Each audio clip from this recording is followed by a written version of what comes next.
paus yang malah, paus yang merubah, paus yang berapa tahunnya menipu orang Kristen. Ini semua omong kosong. Tetapi Alkitab mengatakan dari Kisah Para Rasul. Di dalam videonya, Pendeta Stephen Tong mengatakan bahwa itu omong kosong semua. Maka saya, judulnya pada saat ini adalah omong kosong dari Pendeta Stephen Tong. Banyak pendeta yang asal ngomong, tidak tahu diomongkan yang tidak benar, dan sepertinya mengatakan sesuatu yang tidak betul tentang Alkitab sudah tidak dianggap sebagai dusta. Kekristenan kita boleh mempertanyakan dan menguji supaya kita jangan diombang-ambingkan orang. Kita sama di hadapan Tuhan. Tidak seorang pun manusia yang mempunyai otoritas khusus yang menjadi ukuran kebenaran atas firman Tuhan. Bukan pendapat orang atau pimpinan gereja atau keyakinan orang yang menjadi kebenaran, tetapi firman Tuhan yang menjadi kebenaran. Apa yang disampaikan oleh Pendeta Stephen Tong adalah dusta. Itu omong kosong. Saya mau buktikan pada Anda.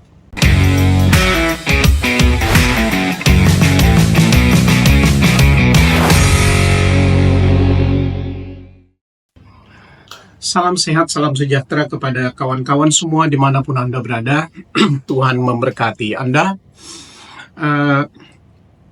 Kemarin saya dikirimin satu video pendek sekitar 2,5 menit oleh seorang teman, yaitu tentang jawaban yang diberikan oleh Pendeta Stephen Tong atas satu pertanyaan. Nah, saya akan putarkan videonya sebentar. Sebelum saya putarkan videonya, saya mau disclaimer dulu kepada Anda bahwa saya tidak sedang mendiskusikan atau menyalahkan terkait hari kebaktian yang saudara anut, ya, teman-teman semua.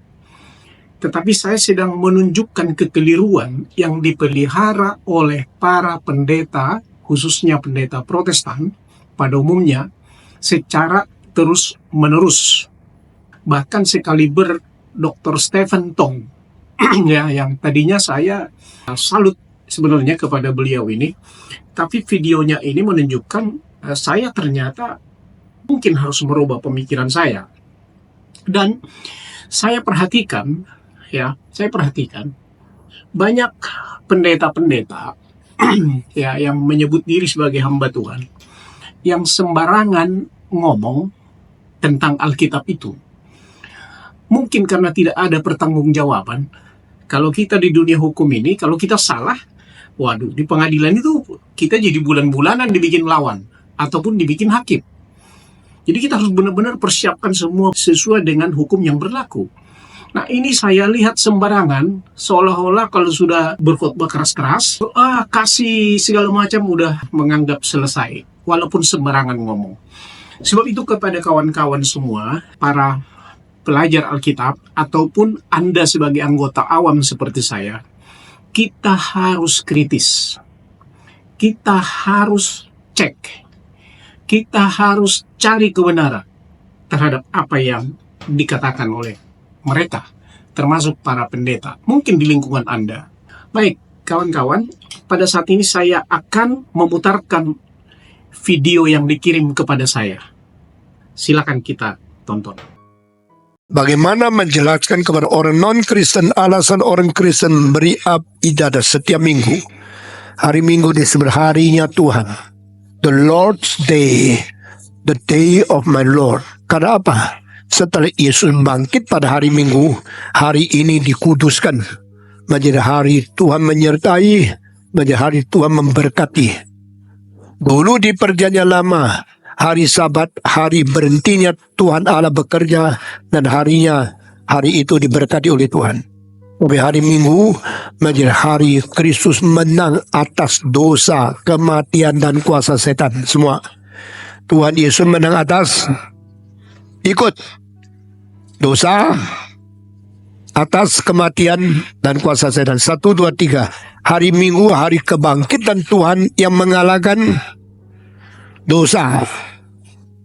kematian dan kuasa setan. 1, 2, 3. Hari Minggu, hari kebangkitan Tuhan yang mengalahkan. Malas banget ya. Suara keras. 1, 2, 3. Mengalahkan kuasa setan. Maka kita berbakti kepada Tuhan di dalam hari Minggu. Karena mereka tidak pernah menunjuk ke paus yang malah, paus yang merubah, paus yang berapa tahunnya menipu orang Kristen. Ini semua omong kosong.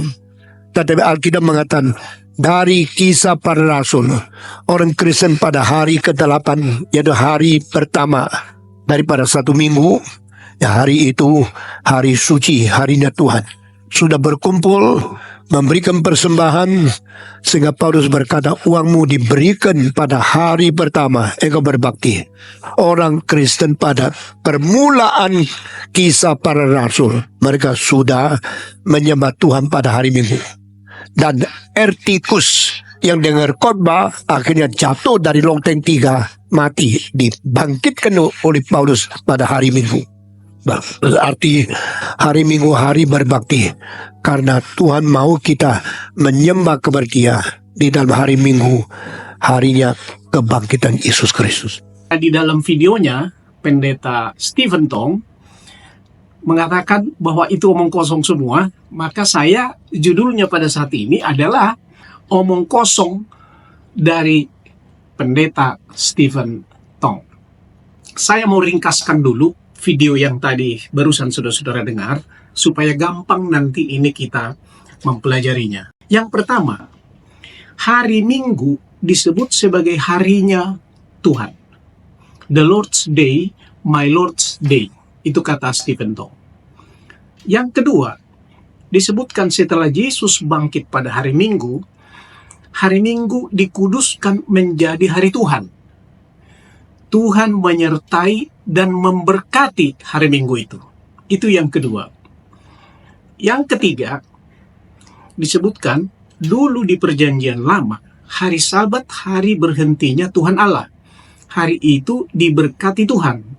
Tapi hari Minggu hari kebangkitan Tuhan yang menang atas dosa dan kuasa setan. Dan seterusnya, maka kita berbakti pada hari Tuhan dalam hari Minggu.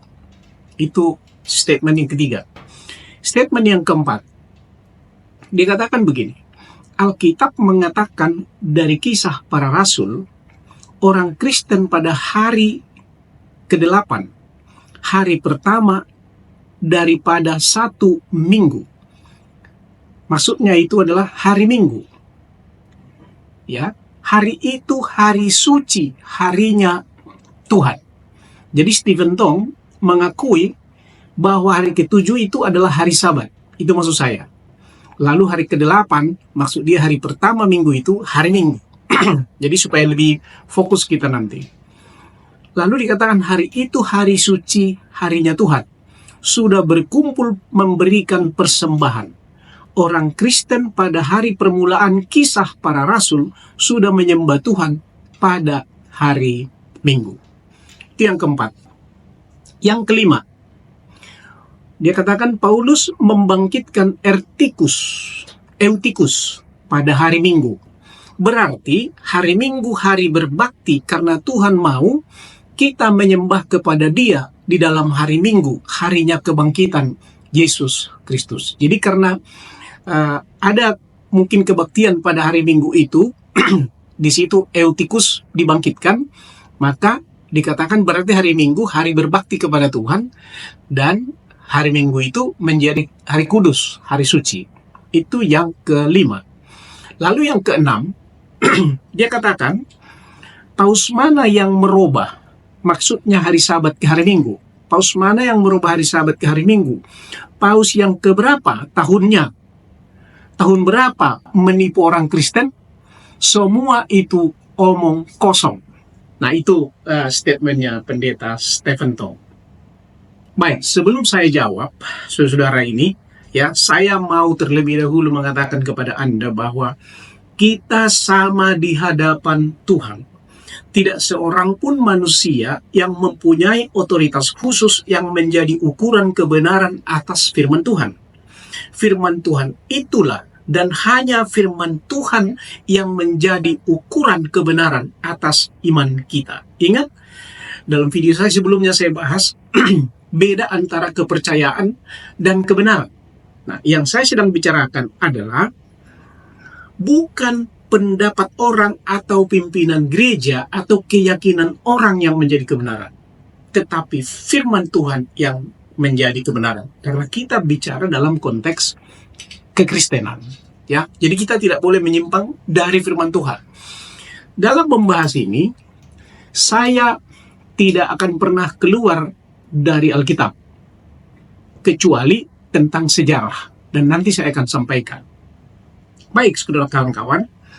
Nah, di dalam 1 Petrus 2 ayat 9 dikatakan begini, tetapi kamulah bangsa yang terpilih, imamat yang rajani, bangsa yang kudus, umat kepunyaan Allah sendiri, supaya kamu memberitakan perbuatan-perbuatan yang besar dari Dia, yang telah memanggil kamu keluar dari kegelapan kepada terangnya yang ajaib.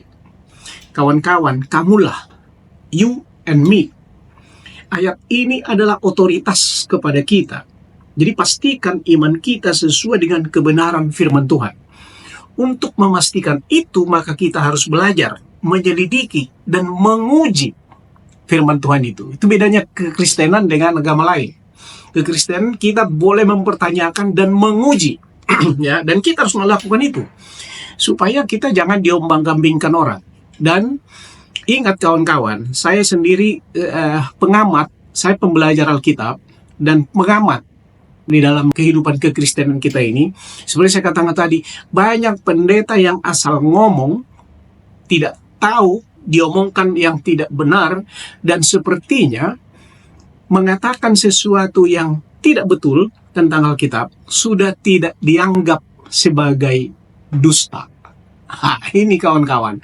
Nah, saya hadir ya paling tidak untuk mengajak kawan-kawan supaya kita bersikap kritis, paling tidak untuk memastikan iman kita sesuai dengan kebenaran. Baik kawan-kawan, saya akan membawa teman-teman semua berselancar meneliti dan menguji kebenaran firman Tuhan ini, khususnya yang disampaikan oleh pendeta Stephen Tong tadi dalam video itu. Nah, tadi ada 6 poin yang saya utarakan, saya ringkaskan. Maka poin nomor 1 sampai dengan nomor 5 akan saya bahas sekaligus karena saling terkait, dan semua itu mestinya bersumber dari Alkitab. Yang ke-6 nanti saya akan bahas tersendiri karena itu terkait dengan sejarah. Saya mulai. Pernyataan pertama, dia katakan hari Minggu disebut sebagai harinya Tuhan. Dia sebut the Lord's Day, my Lord's Day. Nah, dari mana istilah hari Minggu disebut sebagai harinya Tuhan? Kita mau lihat dulu. Kawan-kawan, hari Minggu tidak pernah disebutkan sebagai harinya Tuhan di Alkitab. Anda boleh cari. Jadi kalau ada orang menyebut bahwa hari Minggu disebut sebagai harinya Tuhan, pasti itu bukan oleh otoritas Alkitab. Bukan Nabi, bukan Rasul, dan bukan Yesus yang mengatakan itu. Clear nih ya? Jadi hari Minggu disebut harinya Tuhan. Itu, saya ulangi, itu bukan otoritas Alkitab. Bukan Nabi, bukan Rasul, bukan Yesus yang mengatakan itu. Itu pasti. Dari 30.102 ayat Alkitab, dari Kejadian pasal 1 ayat 1 sampai dengan Wahyu pasal 22 ayat 21, dalam bahasa apapun tidak ada yang menyebutkan bahwa hari Minggu adalah harinya Tuhan. Itu yang pertama. Nah, istilah hari Tuhan dalam Alkitab, Anda boleh cek ini dalam berbagai bahasa. Saya cek dalam beberapa bahasa ya. Nah, ada beberapa kali hari Tuhan disebut dalam Alkitab. Yang pertama, terdapat di dalam Wahyu pasal 1 ayat 10. Anda buka Alkitab Anda. Wahyu pasal 1 ayat 10. Pada hari Tuhan, aku dikuasai oleh Roh, dan aku mendengar dari belakangku suatu suara yang nyaring, seperti bunyi sangkakala.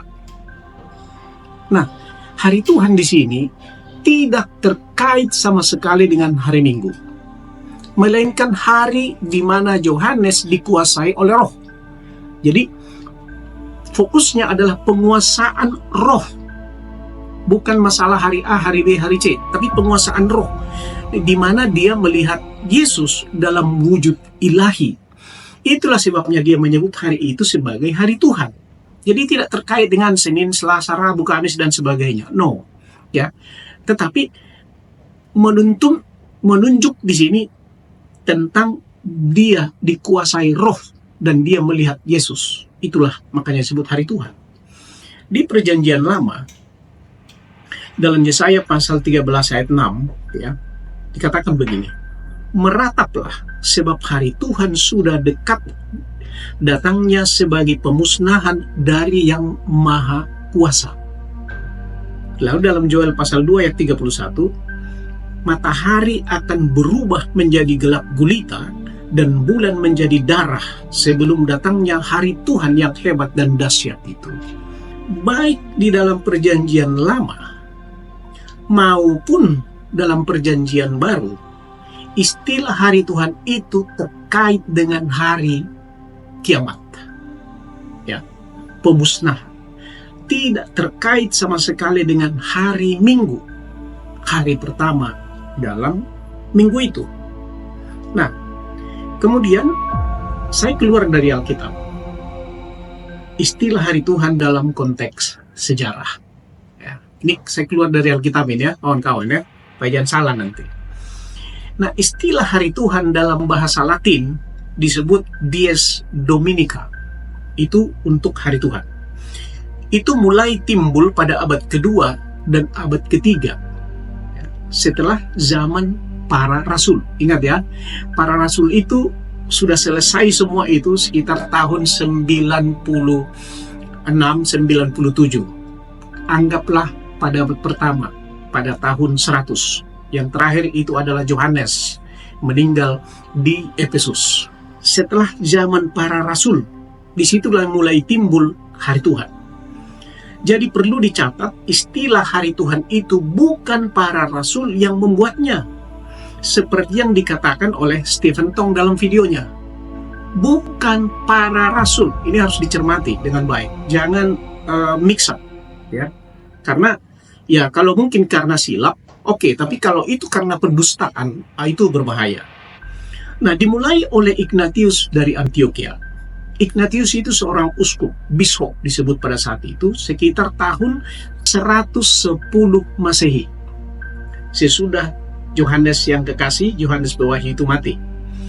Dia menyebut bahwa umat Kristen tidak lagi memelihara hari Sabat, tetapi hidup sesuai dengan hari Tuhan sebagai peringatan kebangkitan Yesus. Jadi di sini hari Tuhan disematkan terhadap peringatan hari kebangkitan Yesus, ya. Tidak memelihara Sabat lagi, tapi hidup sesuai dengan hari Tuhan, ya. Hari Tuhan di sini yang dimaksudkan adalah hari Minggu. Nah, statement dari Ignatius ini ditulis melalui suratnya kepada jemaat-jemaat di sekitarnya dan juga kepada Polikarpus, pada saat itu bishop atau uskup di Smyrna saat itu, yang belakangan nanti juga dibunuh ya, di Smyrna, ya. Nah, tetapi sejarah mencatat bahwa mereka berbeda pendapat tentang perayaan hari Minggu itu, yaitu Polikarpus dan Ignatius dari Antioquia tadi. Polikarpus menghormati keputusan Ignatius di Antioquia dalam hal perayaan kebangkitan Yesus, ya. Bukan dalam arti mengganti hari Sabat menjadi hari Minggu. Nah, dalam hal penanggalan Paskah yang diatur oleh uskup Roma, Ignatius di Antioquia, Polikarpus di Smyrna, Anicetus di Roma, dan pada saat yang sama sebetulnya, ya, ada juga Antipas di Pergamus. Ya, supaya Anda punya bayangan. Polikarpus di Smyrna dan Simeon di Yerusalem.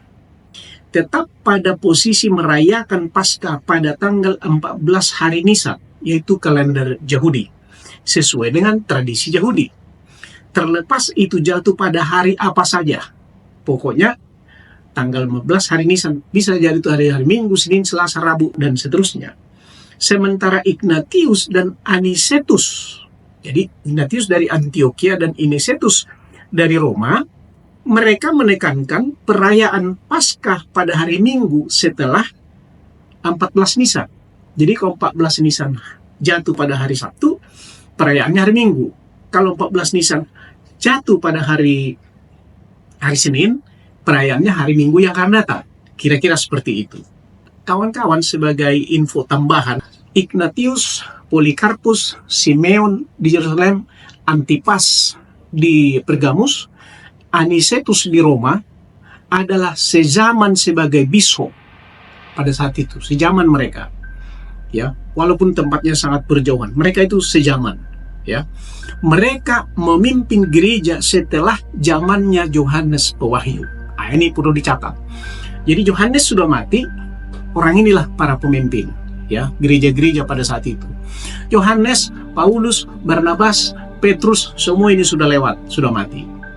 Antipas di Pergamus, ya, yang sudah dibunuh pada tahun 93, orang-orang inilah yang disebut oleh tradisi Kristen sebagai bapak-bapak gereja. Kalau Anda pernah dengar disebut bapak gereja, ya, banyak pendeta sering menyebut bapak gereja. Nah, orang inilah yang disebut dengan bapak-bapak gereja.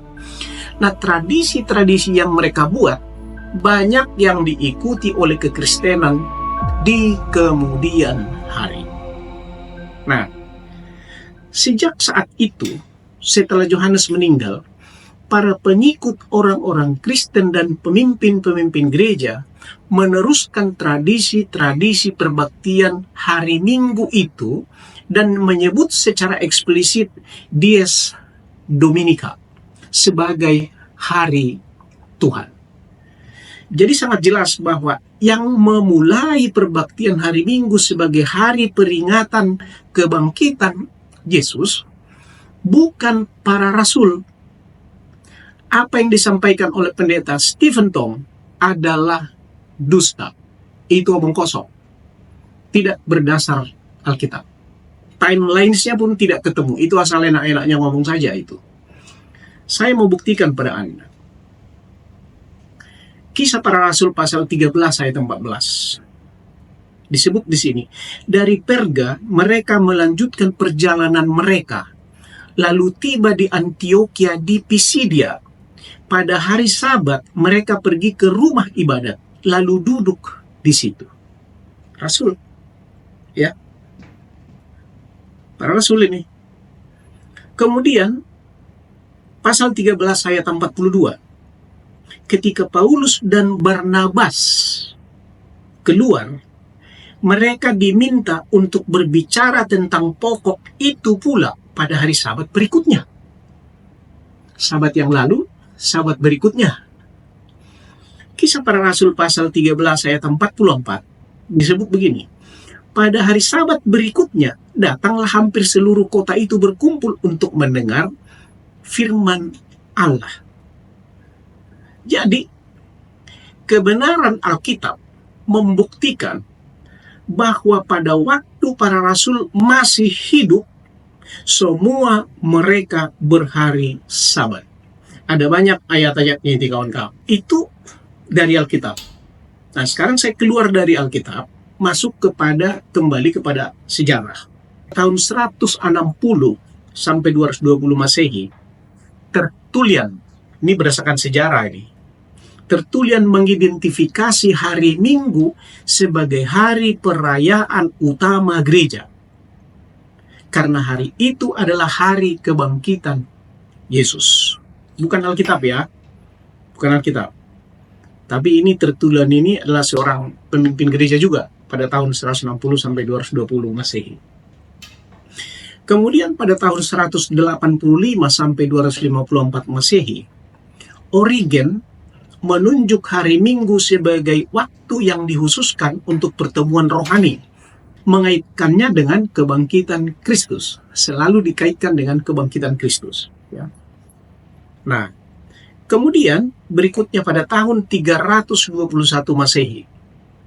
Ini saya sudah jelaskan sebetulnya, sebahagian ini saya mengulang saja di dalam pembahasan dalam video saya sebelumnya terkait dengan perubahan from Sabbath to Sunday dan terkait dengan hukum Taurat, ini saya sudah singgung juga. Pada tahun 321 Masehi, Konstantinus yang menjadi Kristen belakangan menetapkan hari Minggu, hari matahari, menjadi hari libur resmi kerajaan, hari penyembahan dewa matahari dan memperingati kebangkitan Yesus. Jadi apakah hari Minggu adalah hari Tuhan? Tidak. Itu tidak berdasarkan Alkitab. Ya. Itu dusta besar. Itu pernyataan yang pertama. Pernyataan kedua, dia katakan begini, dulu di perjanjian lama hari Sabat hari perhentiannya Tuhan Allah. Hari itu diberkati Tuhan. Tapi hari Minggu hari kebangkitan Tuhan yang menang atas dosa dan kuasa setan dan seterusnya, maka kita berbakti kepada Tuhan dalam hari Minggu. Nah, itu statement yang kedua. Pertanyaannya, apakah hari Minggu pernah dikuduskan dan diberkati oleh Allah? Kita lihat kebenaran Alkitab sekarang. Matius pasal 12 ayat 8. Karena anak manusia adalah Tuhan atas hari Sabat. Ya, jangan salah. Tuhan atas hari Sabat bukan berarti seperti yang dikatakan oleh beberapa pendeta bahwa Tuhanlah hari Sabat itu. Itu tidak sesuai dengan firman Tuhan. Tidak ada ayat mengatakan itu. Tidak ada pemahaman dalam Alkitab yang mengartikan bahwa Tuhan adalah hari Sabat. Itu cuman enak-enaknya ngomong saja itu. Nah, Markus pasal 2 ayat 28 dikatakan jadi anak manusia adalah juga Tuhan atas hari Sabat. Lukas pasal 6 ayat 5 kata Yesus lagi kepada mereka, anak manusia adalah Tuhan atas hari Sabat.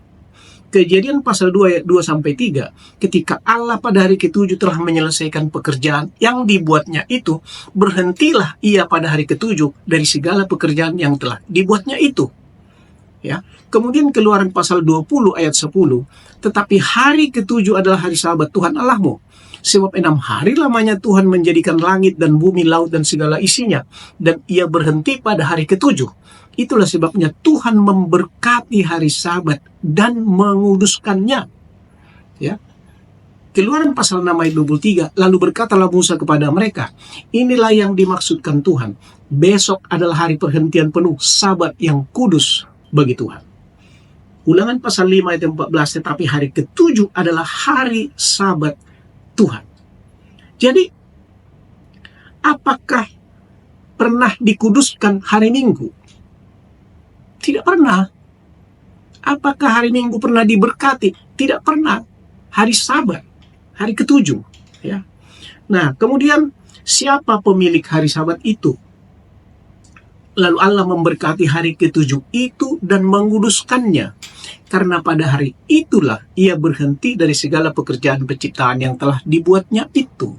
Jadi apakah Allah pernah menguduskan dan memberkati hari Minggu? Tidak. Mengatakan hari Minggu dikuduskan dan diberkati adalah dusta besar. Ya, berbohong. Mengabaikan Alkitab. Pernyataan yang ketiga. Setelah Yesus bangkit pada hari Minggu dikuduskan menjadi hari Tuhan. Tuhan menyertai dan memberkati. Ini statementnya Stephen Tong. Pernyataan yang ketiga. Saya ulangi sekali lagi. Setelah Yesus bangkit pada hari Minggu, ini kata dia, hari Minggu dikuduskan menjadi hari Tuhan. Tuhan menyertai dan memberkati. Nah, pertanyaannya, apakah hari Minggu pernah diberkati dan dikuduskan oleh Allah? Tidak pernah. Silakan cari dari Kejadian pasal 1 ayat 1 sampai Wahyu pasal 22 ayat 21 itu. Ya. Kembali, ini adalah dusta besar. Apakah Yesus atau para rasul pernah mengatakan hari Minggu menjadi hari kebaktian karena Yesus bangkit pada hari Minggu? Ini pun tidak pernah ada, baik langsung maupun tidak langsung. Semua itu hanya penafsiran yang dipaksakan. Kembali, ini adalah dusta besar. Ya, tidak pernah itu dikatakan.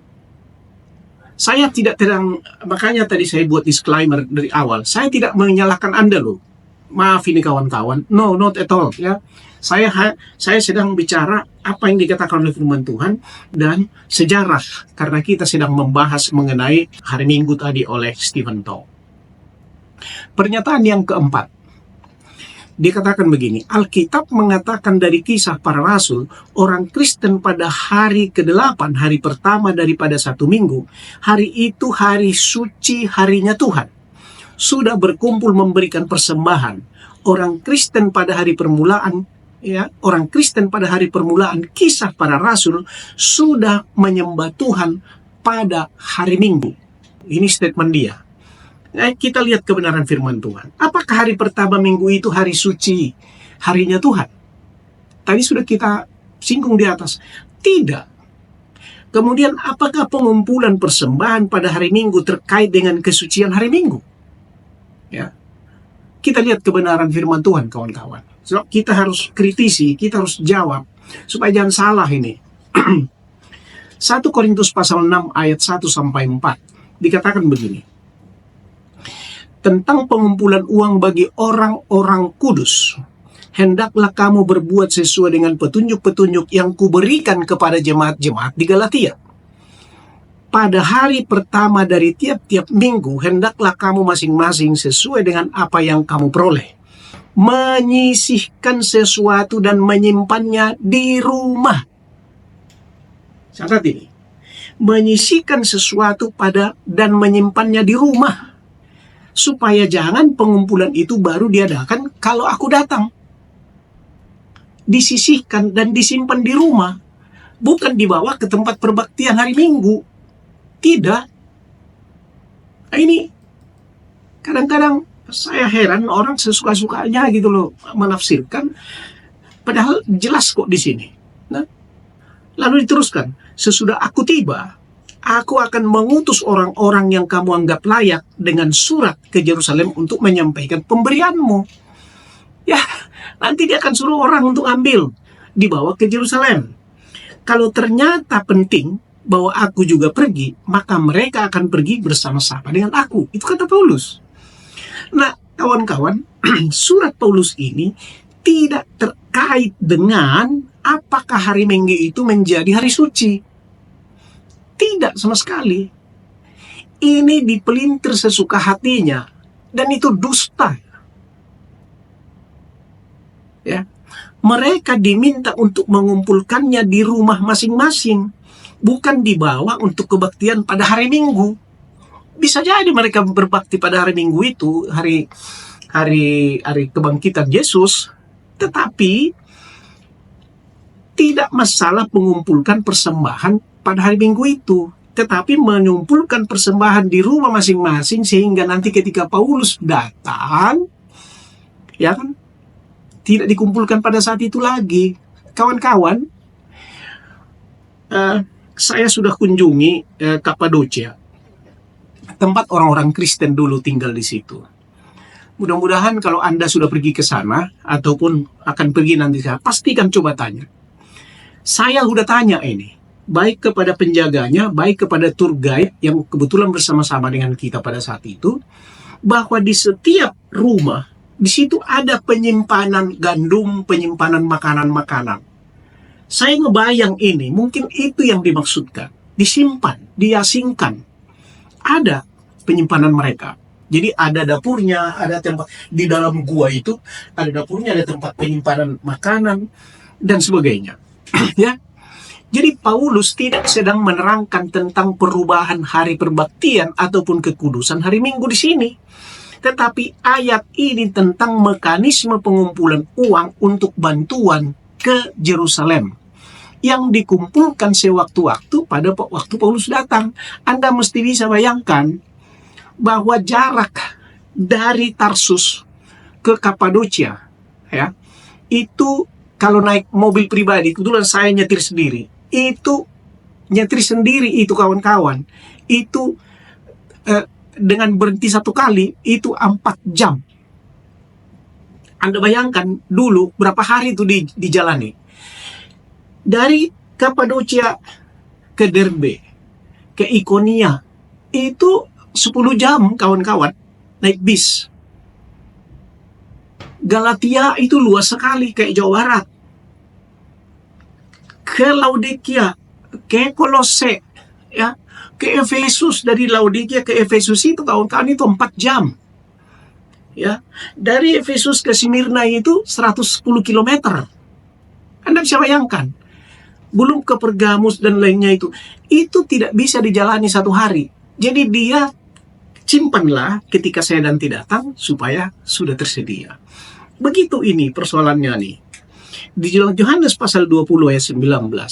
Ketika hari sudah malam pada hari pertama minggu itu artinya hari Sabat malam.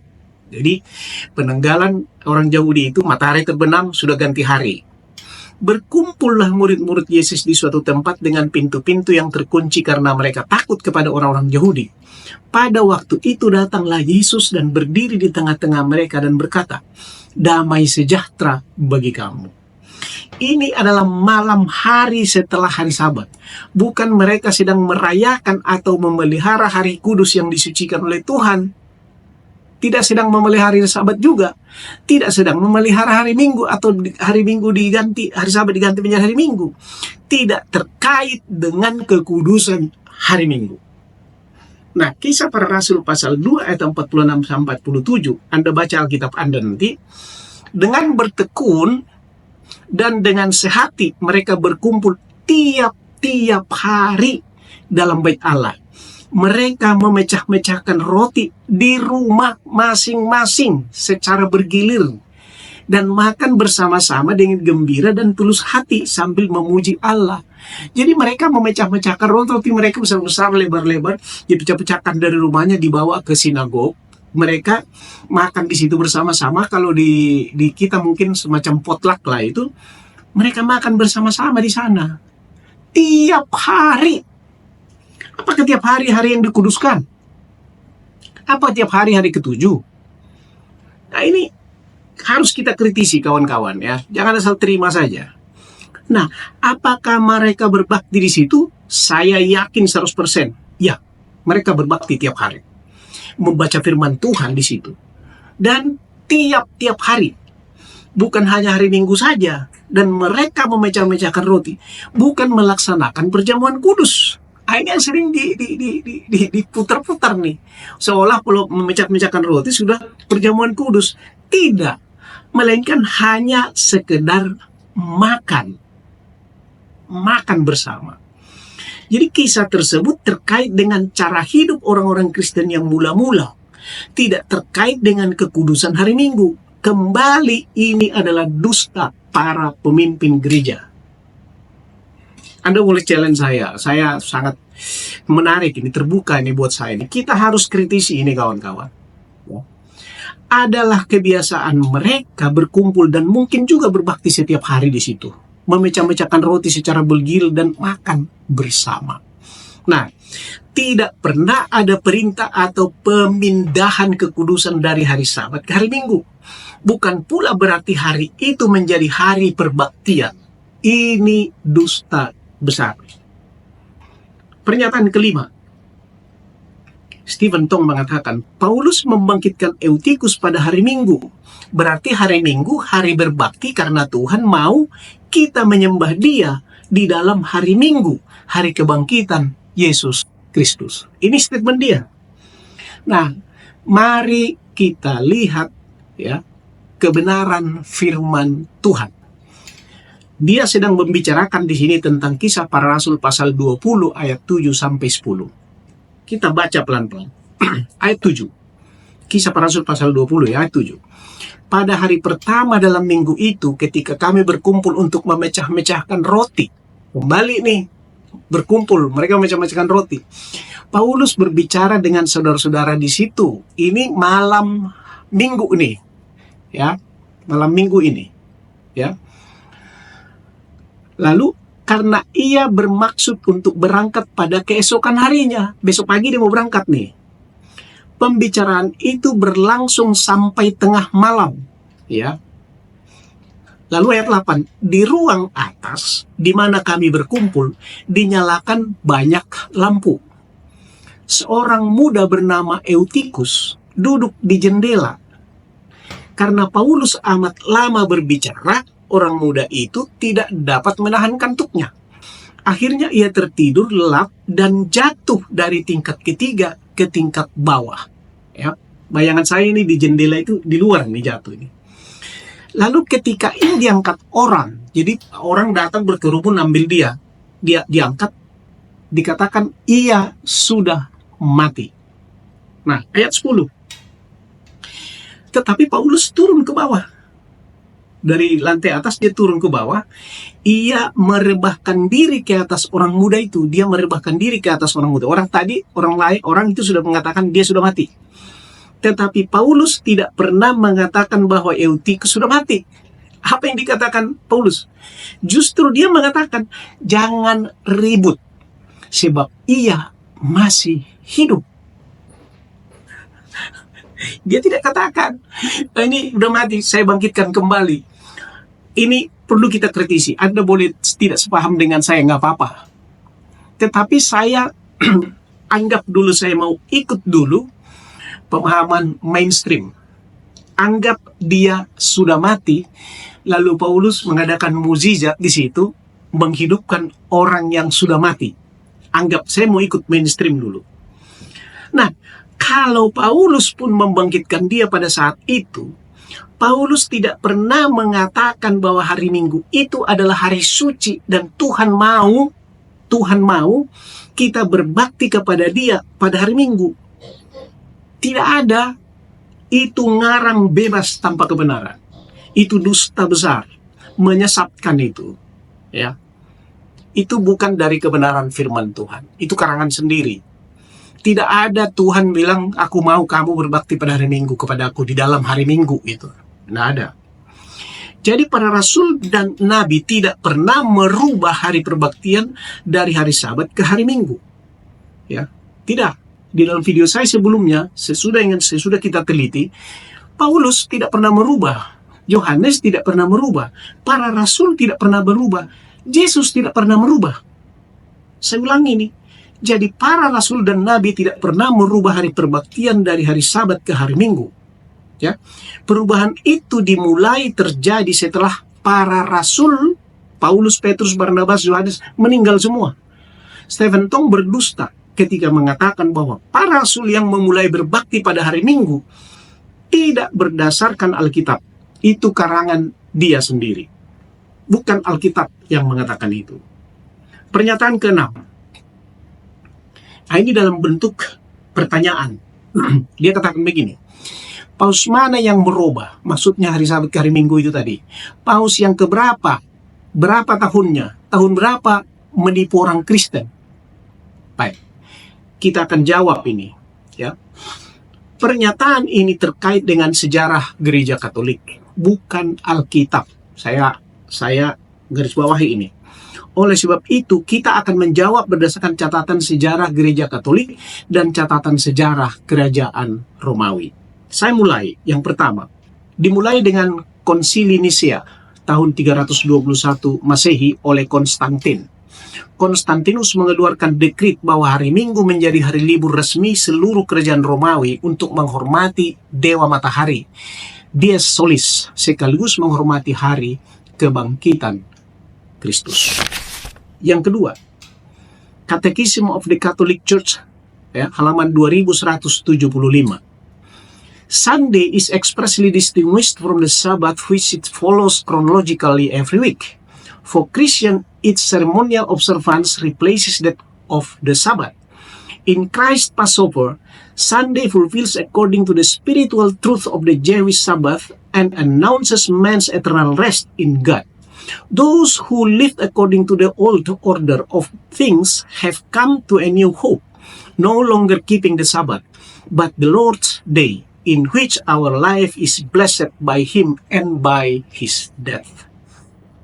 Saya terjemahkan cara bebas. Hari Minggu dibedakan secara jelas dari hari Sabat yang secara kronologis berlangsung setiap minggu karena upacara seremonial kekristenan telah menggantikan hari Sabat. Dalam hari Paskah Kristus, hari Minggu memenuhi kebenaran spiritual dari hari Sabat Yahudi dan mengatakan perhentian kekal dalam Tuhan. Mereka yang hidup menurut aturan-aturan yang lama telah memasuki pengharapan yang baru, tidak lagi memelihara hari Sabat tetapi hari Tuhan, di mana hidup kita diberkati oleh Dia dan kematiannya. Saya akan cepat, kawan-kawan. Nah, Uskup James Cardinal Gibbons pada tahun 1800 sekian, abad 19, dia mengatakan begini, Anda dapat membaca Alkitab dari Kejadian sampai Wahyu, dan Anda tidak akan menemukan satu ayat pun yang mewajibkan pengudusan hari Minggu. Alkitab mendukung pengudusan hari Sabat, tetapi Gereja Katolik mengatakan tidak. Oleh otoritas ilahinya, hari Sabat telah digantikan oleh hari Minggu. Ya, itu Uskup James Cardinal Gibbons. Mereka yang mengubah hukum menyatakan hari Sabat diubah menjadi hari Minggu, hari Tuhan, bertentangan dengan 10 hukum Allah. Tiada contoh yang lebih membanggakan daripada mengubah hari Sabat. Besarlah kuasa dan wibawa gereja itu karena ia membuang 1 dari 10 hukum itu. Itu di Augsburg Confession artikel 28, ya. Anda boleh baca itu. Kemudian, apa isi daripada konsili Laodikia pada tahun 336 itu? Ya, Anda bisa temukan ini di dalam Canon nomor 29. Judulnya Outlawing the Keeping of Sabbath Saturday and Encouraging Rest on Sunday. Ya, dikatakan begini. Nanti saya kasih tahu, saya akan buat nanti sumbernya supaya Anda bisa cek sendiri. Ya, in full text dikatakan begini, Christian must know Judaism by resting on the Sabbath, but must work on that day, rather honoring the Lord's day, and if they can, resting then as Christians. But if any shall be found to Judaizers, let them be anathema from Christ. Terjemahannya, orang-orang Kristen tidak boleh seperti orang Yahudi beristirahat pada hari Sabat, tetapi harus bekerja pada hari itu untuk menghormati hari Tuhan. Dan jika mereka bisa, mereka beristirahat sebagai orang Kristen. Akan tapi bila ada yang ditemukan mengikuti orang Yahudi, mereka akan dikutuk dan disingkirkan dari Kristus. Saya akan buat nanti source-nya ini di dalam slide saya kepada Anda, supaya Anda bisa mengikutinya. Konsili Trente tahun 1545 sampai 1563. Konsili ini terkait dengan respons Gereja Katolik terhadap Reformasi Protestan. Dalam diskusi terkait tradisi dan Alkitab, Gereja Katolik menegaskan bahwa gereja memiliki otoritas untuk mengubah atau menafsirkan praktik-praktik keagamaan, termasuk penggantian Sabat dengan hari Minggu. Paus mana yang merubah dari hari Sabat ke hari Minggu? Itu pertanyaan Stephen Tong. Jawabnya, bukan Paus, tetapi sistem dan mekanisme gereja itu sendiri. Bukan Paus, ya. Apakah Paus setuju dengan perubahan itu? Tentu iya. Dari sejak kapan? Maka saya katakan, dari sejak tahun 321 Masehi. Kalau tidak setuju, sudah pasti dirubah, seperti apa yang dilakukan oleh Paus Yohanes Paulus II dengan meminta maaf atas perlakuan gereja kepada Galilei. Tetapi ini didiamkan. Artinya, setuju. Nah, apakah Paus menipu umat Kristen Protestan? Itu pertanyaan dia. Saya jawab, tidak. Karena tidak pernah Paus menipu gereja Protestan. Tidak pernah. Kristen Protestan yang mengikuti Katolik dengan sukarela. Ingat tadi itu Konsili Trente? Apa dikatakan di situ? Gereja memiliki otoritas untuk mengubah atau menafsirkan praktik-praktik keagamaan, termasuk penggantian Sabat dengan hari Minggu, dan diikuti semua. Jadi Protestan jangan menyalahkan Katolik. Anda tidak fair. Katolik bertanggung jawab atas apa yang mereka lakukan. Mereka itu fair dan bertanggung jawab. Saya katakan dalam video sebelumnya, saya salut dengan mereka. Protestan lah yang tidak jelas, mengarang cerita tentang hari Minggu, padahal mereka sesungguhnya hanya mengikuti keputusan Katolik.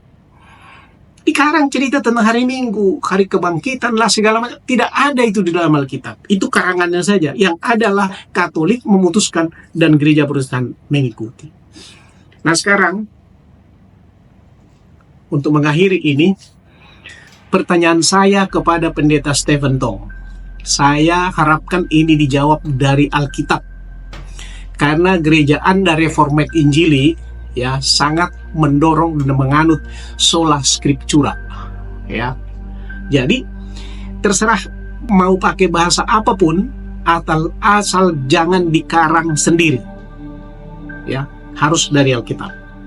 Pertanyaan saya yang pertama. Siapa yang merubah dan di ayat mana di Alkitab mengatakan bahwa hari Sabat sudah dirubah ke hari Minggu? Silakan dijawab. Pertanyaan ini saya sudah tanya kepada Pendeta Esra Suri, Ria Miron, dan semua orang. Menurut saya tidak ada. Itu dusta. Pertanyaan yang kedua. Siapa mengatakan dan di ayat mana di Alkitab disebutkan bahwa hari Minggu dikuduskan, diberkati dan disucikan? Silakan dijawab. Menurut saya itu dusta. Nomor 3. Di ayat mana disebutkan bahwa Tuhan mau kita menyembahnya di dalam hari Minggu? Silakan dijawab. Menurut saya tidak ada. Itu dusta. Cuman asal enak-enak ngomong saja. Yang keempat, yang terakhir pertanyaan saya. Di mana, di ayat mana dan rasul siapa yang menggantikan hari Sabat untuk beribadah pada hari Minggu? Kapan itu dan di mana? Silakan dijawab. Menurut saya tidak ada. Itu dusta. Nah, oleh sebab itu, Pendeta Stephen Tong, saya tunggu Anda membuktikan bahwa saya salah. Ya, saya tunggu ini. Baik kawan-kawan, saya berharap Anda don't get wrong with me, tetapi kita harus kritisi. Kita harus tunjukkan yang benar. Bukan membenarkan, tunjukkan yang benar. Kiranya Tuhan memberkati Anda semua. Peace.